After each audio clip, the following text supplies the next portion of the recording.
വയനാട് ചൂരൽമലയിലുണ്ടായ പ്രളയം തട്ടിയെടുത്തത് ശ്രുതിയുടെ പ്രിയപ്പെട്ട അച്ഛനെയും അമ്മയെയും ഒരേയൊരു സഹോദരിയെയുമായിരുന്നു.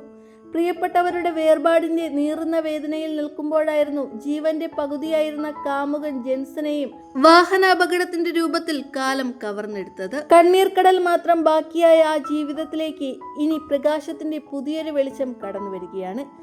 ശ്രുതി വിവാഹിതയാകുന്നു. വിവാഹ നിശ്ചയ ചിത്രങ്ങളാണ് ഇപ്പോൾ സോഷ്യൽ മീഡിയയിലെങ്ങും വൈറലാകുന്നത്. ജീവിതത്തിലെ ഈ അപൂർവ സന്തോഷ വാർത്ത ശ്രുതി തന്നെയാണ് തന്റെ സോഷ്യൽ മീഡിയ പേജിലൂടെ പങ്കുവച്ചിരിക്കുന്നത്.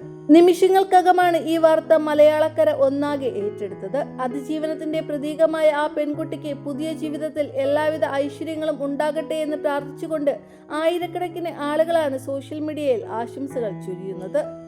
തുടർച്ചയായ ആഘാതങ്ങളിൽ പകച്ചുപോയ ശ്രുതിയെ കേരള സമൂഹം മുഴുവൻ തങ്ങളുടെ മകളായി നെഞ്ചിലേറ്റുകയായിരുന്നു. പ്രിയപ്പെട്ടവരുടെ വേർപാടിൽ തനിച്ചു വീണുപോയ ആ പെൺകുട്ടിയെ സർക്കാർ ജോലി നൽകി കൈപിടിച്ചുയർത്താൻ ഭരണകൂടവും ഒപ്പം നിന്നു.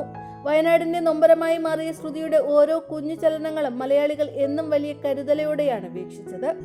റവന്യൂ ഡിപ്പാർട്ട്മെന്റിലാണ് ശ്രുതിക്ക് ജോലി ലഭിച്ചത്. അതേ റവന്യൂ ഡിപ്പാർട്ട്മെന്റിലെ ഒരു ഉദ്യോഗസ്ഥൻ തന്നെയാണ് ശ്രുതിക്ക് താലി ചാർത്തുന്നത്. സന്ദീപ് എന്നാണ് ആളുടെ പേര്.